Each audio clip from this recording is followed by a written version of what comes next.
안녕하세요. 미국 유학고수TV 시청자 여러분들, 유학고수입니다. 자, 오늘은 곤충에 대해서 좀 얘기해 보도록 하겠습니다. 곤충학에 대해서 좀 얘기해 볼게요.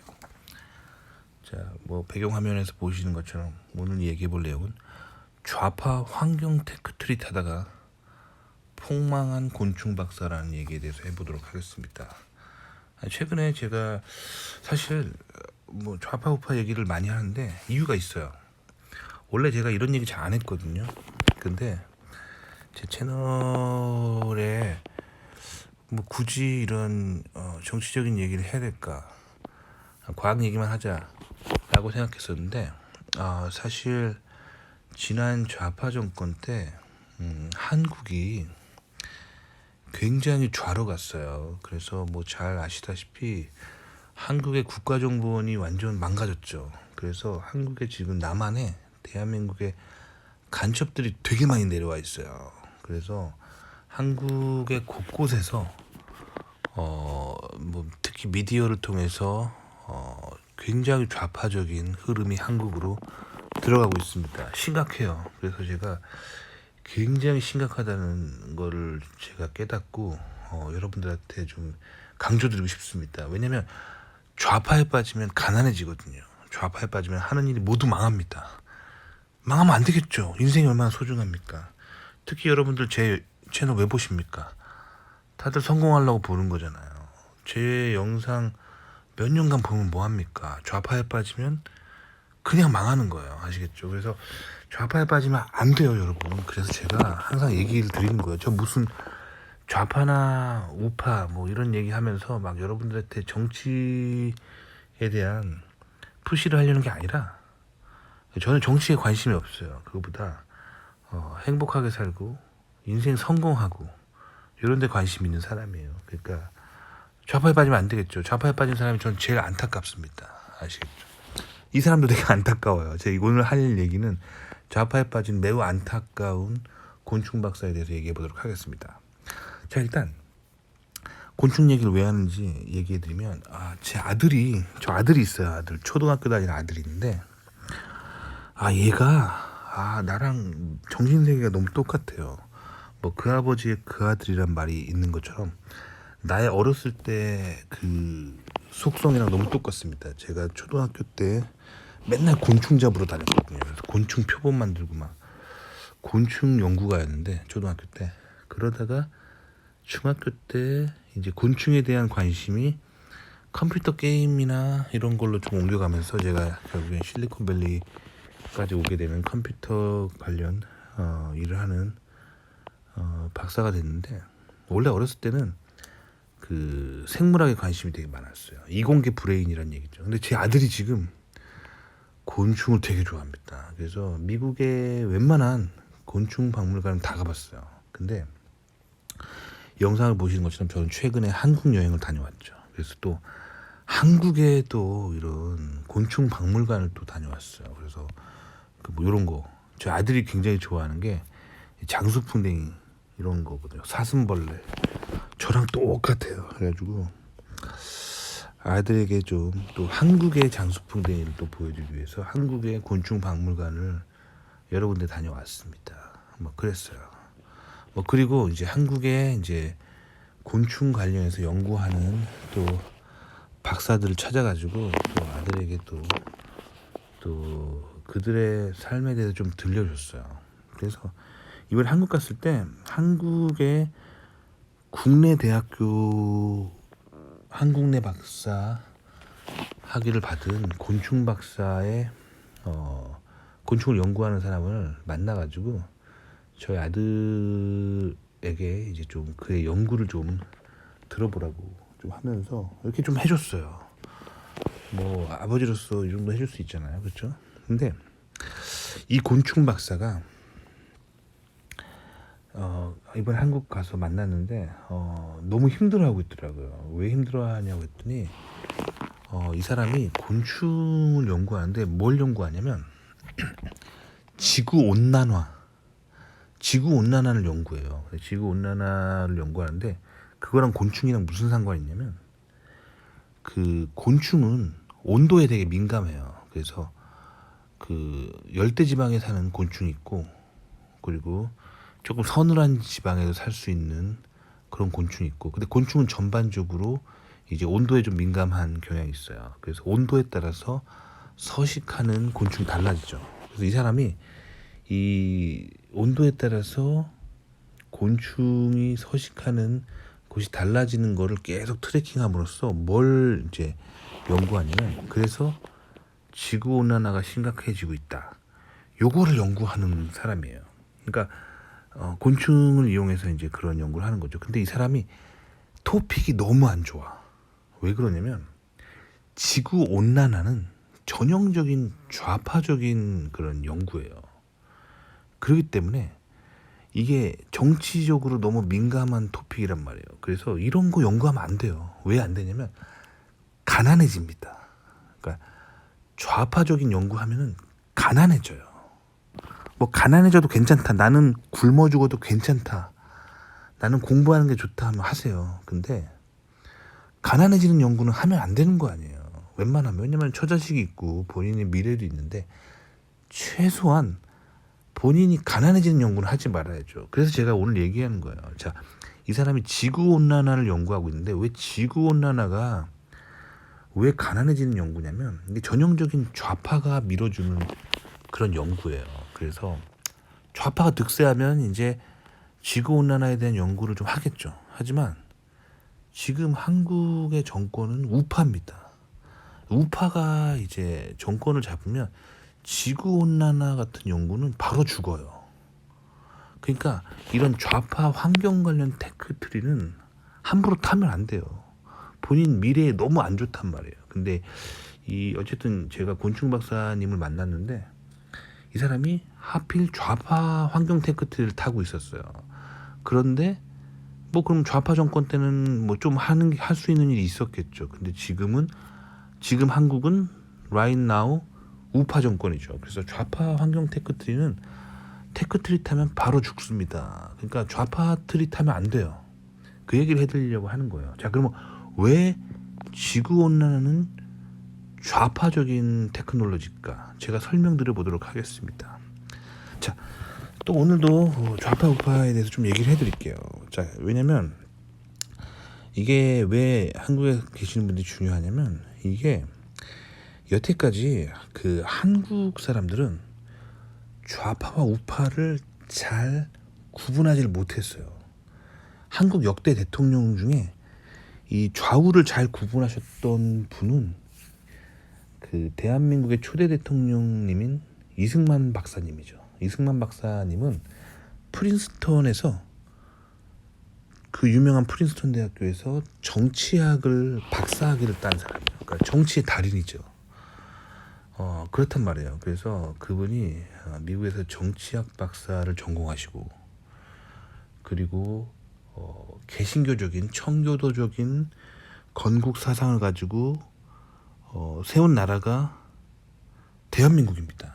그래서 대한민국의 초대 대통령은 매우 보수 우파적인 그런 사람이었어요. 자, 근데 그 이후에 나왔던 대통령들은 우파라고 하면서 좌우를 잘 구분을 못했어요. 본인들이 우파라고 하면서 좌파적인 그런 정책들을 많이 가져오기도 하고 좌우를 잘 구분 못했어요. 그러다가 쭉 이제 한국 정치 역사 가다가 이제 최근에 이제 우파가 대통령이 됐죠. 근데 이번 우파 정권은 좌우를 잘 구분을 합니다. 그래서 이번 우파 정권은 매우 그 정석적인 그 우파 정치를 보여주고 있어요. 미국적인 우파 정치를. 그래서 이제 제가 이 얘기를 좀 해야 할 필요가 있을 것 같아요. 여러분들 다 미국에 오실 거니까. 자, 그래서 환경 테크트리가 왜 좌파 테크놀로지인지 얘기해 드릴게요. 자, 그래서 기본적으로 레프트, 좌파들은 큰 정부를 만들려고 하는 성향이 있습니다. 그리고 라이트, 우파들은 작은 정부를 만들려고 하는 성향이 있습니다. 이건 이전 영상에서 제가 잘 설명드렸죠. 그래서 레프트는 큰 정부를 통해서 계획 경제를 하려고 하고, 라이트는 작은 정부를 통해서 결국엔 큰 정부를 없애려고 하는 거죠. 그래서 결국엔 자유시장 경제의 모든 걸 맡기자라는 주의예요. 자, 그럼 환경에 대한 규제를 하는 거는 큰 정부일까요? 작은 정부일까요? 큰 정부입니다. 그러니까 환경에 대한 규제를 하고 그렇게 하는 게 이제 큰 정부를 만들고 계획 경제를 하는 그 계획 경제의 한 요소로서 환경 규제를 하는 거예요. 그러니까 환경 규제, 환경 관련된 어떤 펄러시나 테크놀로지는 대부분 좌파 진보에서 미는 정책입니다. 아시겠죠? 반면에 우파 사람들은 미국 같은 경우는 환경 규제에 대한 큰 관심이 없습니다. 그러니까 큰 정부를 만들어서 어떤 규제를 함으로써 이렇게 시스템적으로 환경을 규제할 필요가 없다라는 생각을 가지고 있는 거예요. 그것보다는 그냥 자유시장 경제에 내버려 두고 그리고 사회는 좀 더 성경적으로 도덕에 대한 교육을 하면 된다라고 생각하는 거예요. 미국의 우파는. 왜 그러냐면 성경에 의하면 인간이 하나님을 제외한 채 인위적인 시스템을 만들 때 그게 타락으로 간다고 보거든요. 성경은. 그렇기 때문에 큰 정부를 만들어 놓고 계획 경제를 하고 환경에 대한 규제를 할 때 뭔가 거기서 부패한 타락이 일어난다고 보는 거예요. 반면에 자유시장 경제에 내버려 두고 작은 정부를 만들 때 그런 게 좀 덜해진다라고 보는 거죠. 그리고 시스템을 통해서 뭔가 규제하는 것이 아니라 성경적인 도덕에 대한 교육을 사람들에게 가정교육 혹은 교회에서 혹은 사회에서 하면 된다라고 생각하는 거예요. 그게 이제 우파들의 기본적인 생각이죠. 그래서 왜냐하면 성경에 의하면 이 세상은 즉 자연은 하나님이 창조하셨기 때문에 인간도 이 자연을 깨끗하게 써야 되는 거죠. 하나님께 감사하면서. 그렇기 때문에 이런 도덕에 대한 교육을 하면 된다라고 생각하는 거예요. 우파는. 그리고 환경을 큰 정부를 만들어 놓고 규제할 필요가 없다라고 생각하는 거예요. 아시겠죠? 그러니까 미국의 좌파와 우파가 이렇게 생각하는 게 달라요. 자, 그러면 그래서 이제 자꾸 좌파는 환경 규제하기 위해 자꾸 환경 문제를 자꾸 포커스를 합니다. 굳이 안 가도 되는데 굳이 열대 삼림 같은데 혹은 뭐 빙하가 있는 곳에 굳이 찾아다니면서 자꾸 보여주면서 환경이 조금이라도 문제 생기면 자꾸 그걸 포커스하고 이슈화하는 게 그래서 좌파의 기본 정책입니다. 좌파는 약간 환경 문제를 과장하는 경향이 있어요. 자, 그리고 우파는 환경 문제는 환경이라는 건 결국엔 대자연이라는 건 결국엔 하나님의 창조 질서이기 때문에 하나님의 섭리라고 보는 거예요. 인간이 그거를 노력한다고 해서 크게 변할 수는 없는 거라고 보는 거예요. 자, 이 관점으로 보셔야 돼요. 그래서 지구 온난화가 왜 좌파들의 생각이냐면 좌파들이 주장하는 게 그거잖아요. 인간이 공장을 돌리거나 아니면 인간이 농업을 한다거나 특히 축산업 소 키우거나 그런 거 그렇게 할 때 온실가스 즉 이산화탄소를 중심으로 한 온실가스가 많이 발생하고 그걸로 인해서 지구 온난화가 심각하게 가고 있고 그것 때문에 빙하가 녹고 있다. 이게 좌파의 주장이잖아요. 근데 이건 어디까지나 늘 그냥 교육이나 미디어 뉴스에서만 나오는 거고 실질적으로 이걸 까보면은 되게 과장되고 거짓말하고 있는 게 되게 많아요. 그래서 지구온난화에 대해서 이건 좌파들이 생각하는 생각이고 우파는 어떻게 생각하고 있냐면 지구온난화라고 부르지 않아요. 우파들은 이걸 기후변화라고 부릅니다. 기후변화. 클리메 체인지라고 부르는 거예요. 반면에 이제 좌파들은 지구온난화 글로벌 워밍 이렇게 부르고 있잖아요. 그래서 우파들의 생각은 이 지구의 온도가 올라가고 있는 게 기후 변화라는 거예요. 마치 계절이 변하듯이 그 빙하기가 반복적으로 지구의 역사에서는 오고 있다라는 거죠. 그리고 이산화탄소가 느는 것이 꼭 나쁜 것만은 아닌 거예요. 초등학교 때 배우죠. 이산화탄소는 식물이 광합성을 할 때 필요한 거죠. 그래서 이산화탄소를 먹고 식물은 빛을 받아서 광합성을 해서 산소를 내놓죠. 그러니까 이산화탄소는 식물의 먹이가 되기 때문에 꼭 나쁜 건 아니라는 거죠. 그렇기 때문에 이 좌파와 우파가 이 환경 문제를 보고 생각하는 게 되게 다르다는 거예요.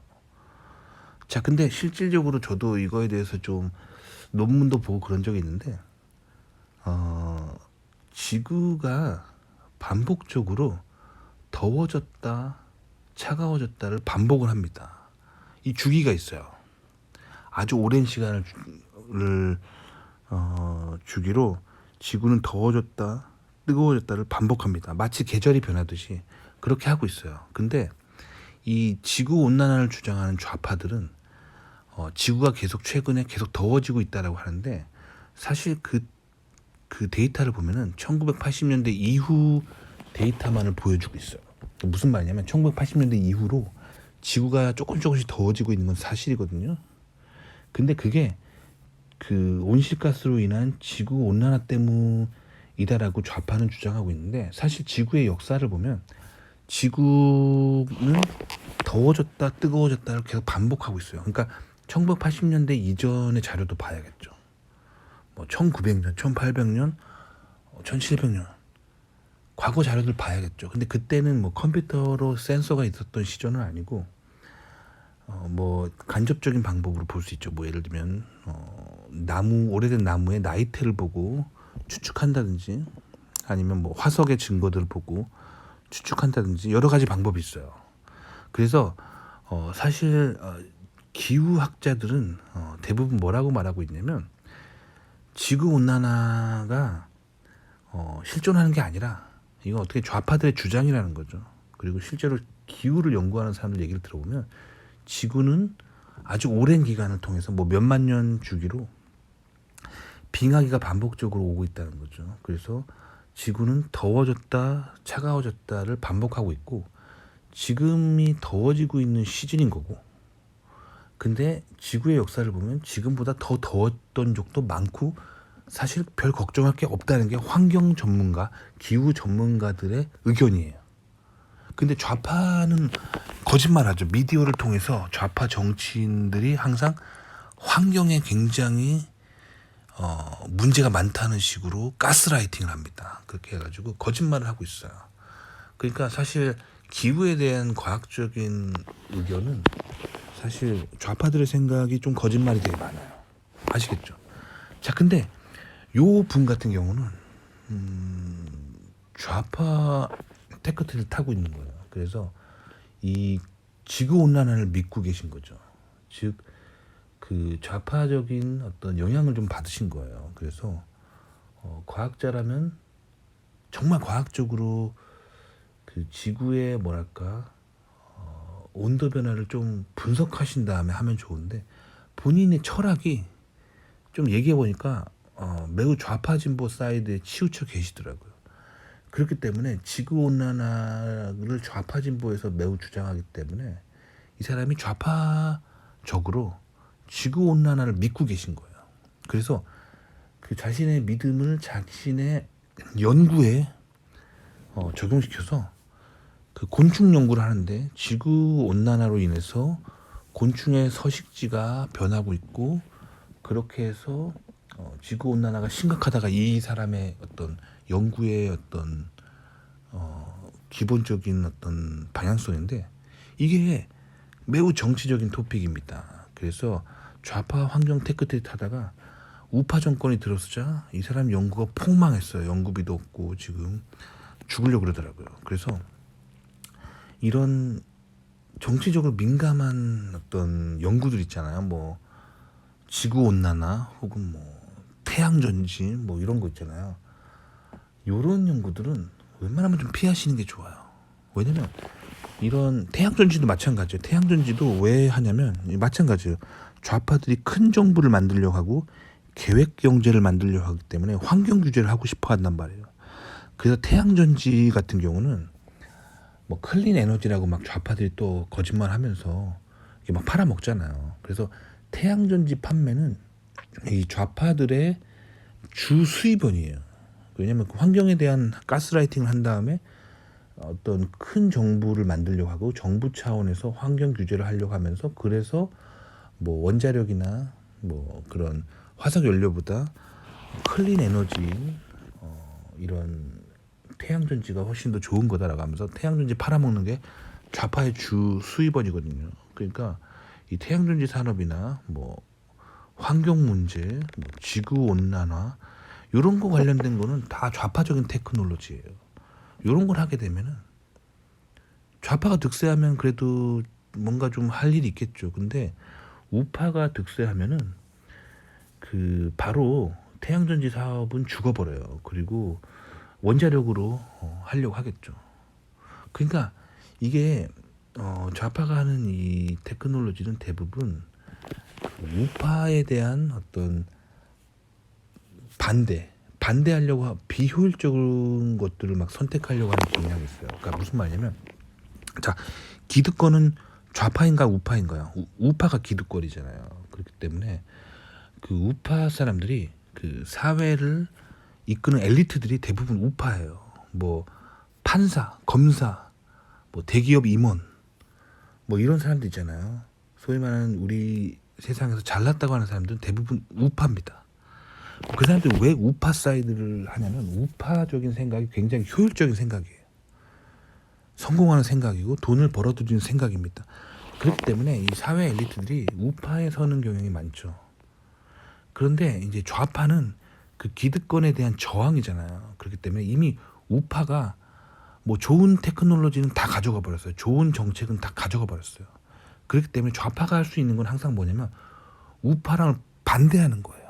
그렇기 때문에 좌파의 정책이나 좌파적인 테크놀로지는 항상 비효율적이고 뭔가 돈을 못 벌어들이고 뭔가 망하기 쉬운 것들을 가져오는 거예요. 그렇게 한 다음에 좀 거짓말하면서 교육 수준이 별로 없고 가난한 사람들 자꾸 선동한단 말이에요. 그걸 통해서 어떤 정책이나 테크놀로지를 이루는 게 좌파입니다.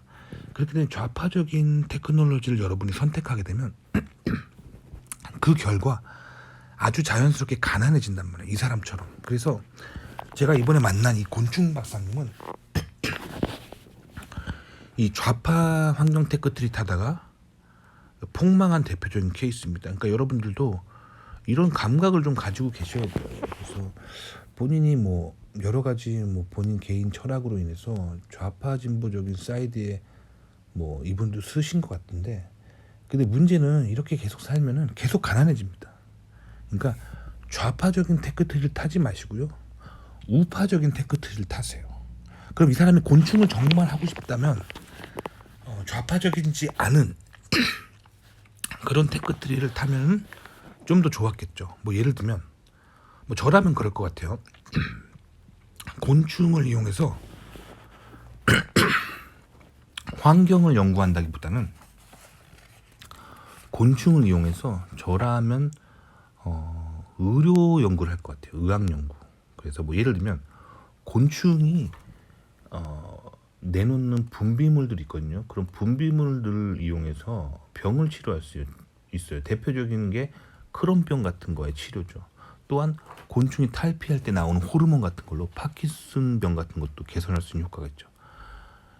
이렇게 이제 곤충을 이용해서 의학 연구를 할 수도 있고, 또 다양한 그런 어떤 화학약품들을 곤충의 몸에서 뽑아내가지고 그거를 상업적으로 이용할 수 있는 방법도 많거든요.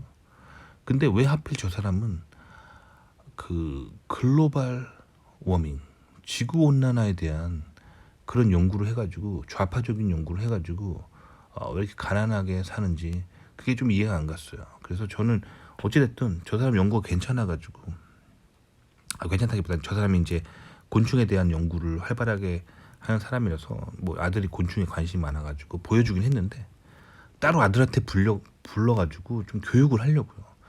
넌 나중에 이렇게 곤충이 좋아서 곤충 연구하는 사람이 된다면 저 사람처럼 살지 말라. 여러분들한테 해드린 이 말과 똑같은 얘기를 좀 아들한테 해주려고 하고 있습니다. 그래서 좌파 테크트리 타면요 가난해져요. 그러니까 여러분들이 저는 가난하게 되기를 원치 않습니다. 그러니까 무엇인가를 공부할 때 토픽이 되게 중요하거든요. 근데 좌파적인 테크트를 타는 거는 매우 비효율적인 방식입니다. 아시겠죠? 도움이 되셨기 바랍니다.